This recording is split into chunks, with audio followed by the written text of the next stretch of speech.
was on a couple of different events this week where people asked us to, of course, speak for free. And like that doesn't happen every day.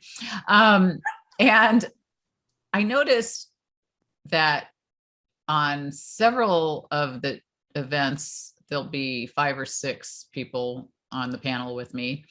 And every once in a while, you'll have a guy or gal with her book propped up or his book propped up behind them. Oh, yeah. And, you know, when you're just speaking for somebody, like I speak for different events, like SHRM for, you know, Society of Human Resources Management or whatever, they don't want you to be promoting, self-promoting, right? You're there to teach. For me, I'm teaching about curiosity. I'm not up there selling my book, for example. So when you're doing these talks, if some of you are looking to become speakers and maybe your first thing out of the gate is to speak for free at an event, I don't think you should have your book up behind you. Well, okay. Now I'm I know. the media person. So do you know what it costs for products to be placed strategically? I know. It's a lot. Product placement's huge. Product placement is gigantic. So what would be the harm in you just happening to have as your library behind the harm is your reputation of trying to sell yourself, I think. And you're not selling. It's just part of your background. Decor. Yeah. Well, I think if it's like your big bookshelf behind you and there's several books out there, but if it's just like, you know.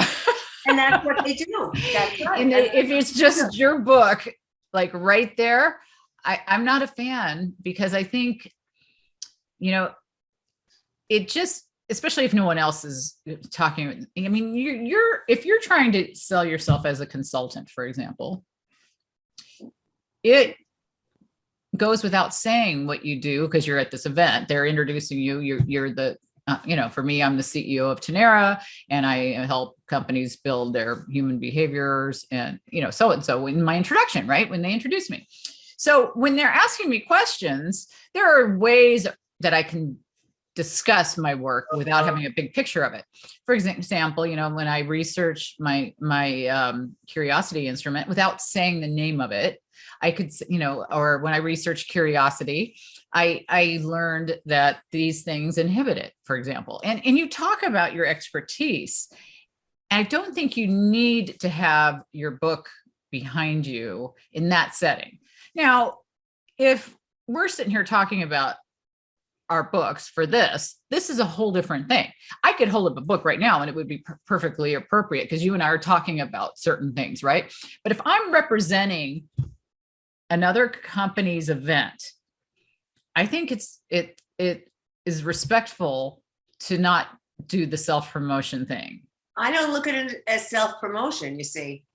From where I come, New York media. I like this. We're fighting.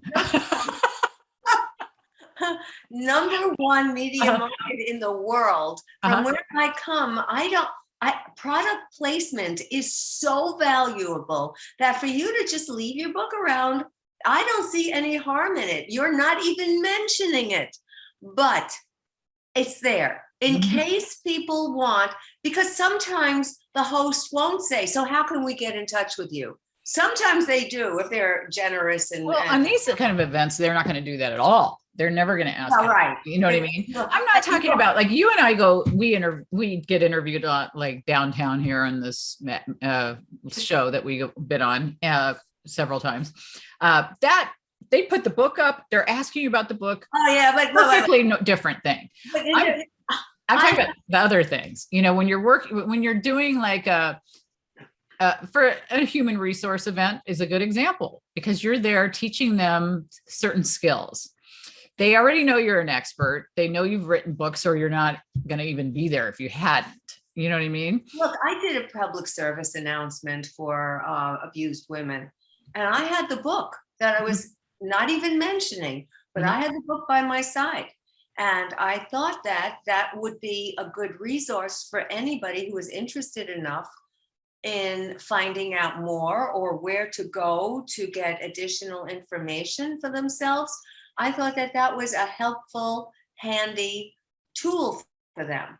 But product placement, from where I come, is very, very valuable, and companies pay millions. No, I agree. It's very important. I mean, But you know, having done local television here in Arizona, where the marketplace is not the sophisticated New York marketplace, many times they would put my book up and they would just leave it there.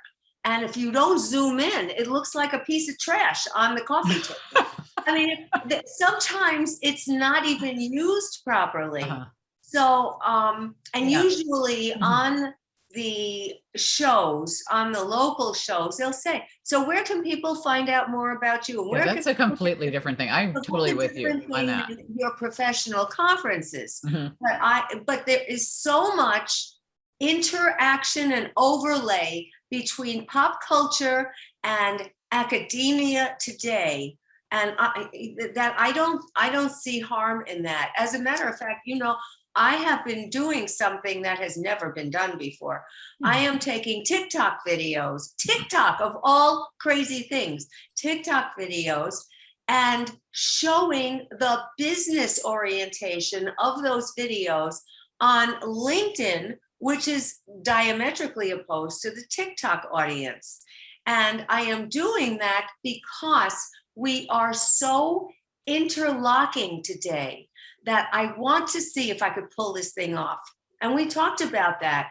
And I don't know if I'll be able to really pull it off as much as I would like, but it's worth a shot, because those of us who have the knowledge in the pop culture area, as well as in the business area, want to show that we are whole people. We're not left brain, right brain, but we are whole brain people who talk about one thing one day, another thing, another hour of that same day, and we're still the same person.